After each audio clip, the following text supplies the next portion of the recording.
Hey everybody, Andy from Tennis Euphoria, bringing you my review of the Solinco Blackout V2. What do you think of the cosmetic update? It's camo now. Here it is next to the outgoing version that was all black. I've found when people have seen it in the flesh, it's been a bit mixed, 50-50. A lot of people obviously love a blacked out frame, and I did think the previous cosmetic was particularly good. Quick spec check on the blackout. Specs haven't really changed. It's 100 square inches, 16 by 19 string pattern, 300 grams. No surprise there. A power orientated frame in 2025 is going to be quite typically structured in that way. There's a couple of things that make this interesting next to the competitors. Its balance point is 315 millimeters. It's relatively headlight next to some others. And the beam width is variable, but Solinco make a point of describing their 5 and 7 beam width as being a power flex zone. So that extra 0.5 of a millimeter at 5 and 7, they look to describe as being something that improves the flex and maximizes power because of the added strength near the bridge. In terms of technologies, lots of things carry over from the first blackout. So we have weight control modules where you can change the butt cap, which I think is really neat. You have liquid crystal technology, fibers basically that are designed to reduce vibration, 40T carbon fiber, which is high modulus at 3 and 9. That's designed to enhance sweet spot as I understand it. The big change in this edition is a significant change, however. We now have PU density foam, which is actually through most of the racket, as I understand it. And that does come across when you're hitting them both side to side. This is a different experience to the first blackout. So let's start with the most significant change that's made, and that is to feel.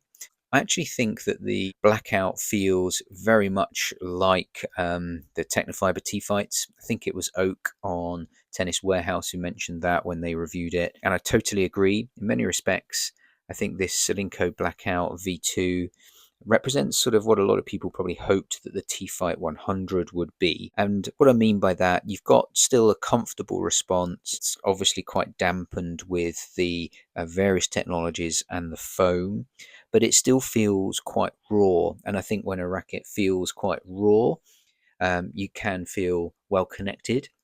And that is the case. You have a nice combination of it feeling very sort of fast through the air, super maneuverable, but it's very solid, and you can tell where you're connecting on the racket face. And it's got a relatively reliable response, which is really good to see. I wouldn't say that it is the most forgiving of the 100 square inches out there. I think that people would find the Dunlop FX 500 with its ridiculous twist weight, and also the Babolat Pure Drive would be better on defense, and probably offering a little bit more forgiveness than this frame.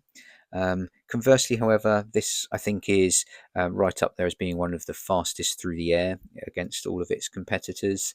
So if you're looking for something that is relatively stable and packing a punch and is still very fast through the air, then this is a good option. I think you can generate really good racket head speed with this frame. In terms of power and spin, because of course Solinco have this frame, which is looking to appeal for people who are looking for power and spin, or power or spin, and then they have their whiteout, which is control light. I actually think that this frame can quite adaptable according to your stroke pattern. So if you are someone who wants to drive through the court and flatten out and hit sort of pure drive power in that sense, then it really does serve you quite well. With the latter and spin generation, I think people who are maybe looking to play this next to the pure aero or similar that are real spin orientated frames would notice the difference. And whilst this frame is good at generating spin with appropriate mechanics, it isn't something that's going to massively amplify, I think, spin in your game. So I think it's probably on balance suited slightly more to players who like to flatten out and drive power rather than people who are looking to have a racket that helps them generate more RPM outside of their technique. That said, it is a frame that can generate a lot of spin. So if you're someone who does hit with extreme grips and you're looking for something that's powerful and fast through the air, it does generate enough spin for you to find depth control. And I do think it has improved quite a lot with regards to the flightiness of the frame. There was a few occasions where I was overhitting with it, but some of that is based on obviously what I was coming from in terms of the last frame that I was hitting with, and of course it's a touch more powerful than my racket of choice. But I think that is something to watch. As you just saw there, it is a little bit flighty at times. In terms of wider playability, I actually think that this is quite a versatile frame. I found it to be really good on volleys, and mine was a little bit underweight with regards to swing weight. I think the twist weight is likely good because I can't test that, but didn't notice any fluttering on volleys, and I think the combination of it being fast through the air and offering above average stability makes it a really promising stick for weekend warriors or doubles players who are wanting to focus on doubles as their game. I did have some confusion around serving. I found it to be quite noticeable that my speed was down on the Solinco Blackout V2 compared to other power frames. And I do have a basic speedo to check that. And I can't generate as much first serve speed with this Blackout compared to other power frames. The Pure Drive, for example, and the Dunlop FX 500. I can hit faster serves with on first serve.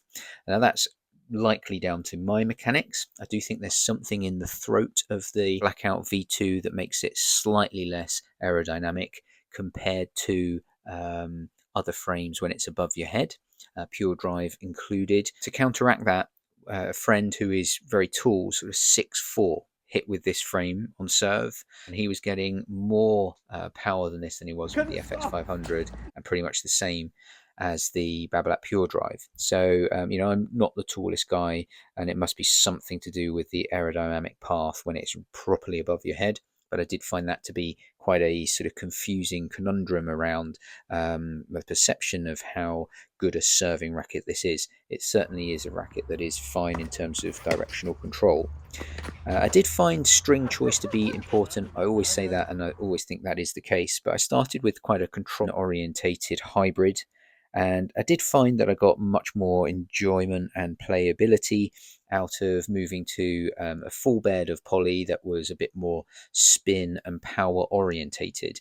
And so I thought this frame matched really, really well to Solinco Mach 10, which happens to be one of my favorite strings at the moment.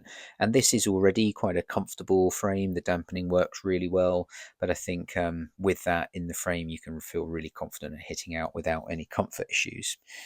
Who is it for? I actually think that this is more suited to attacking all court players who are quite advanced.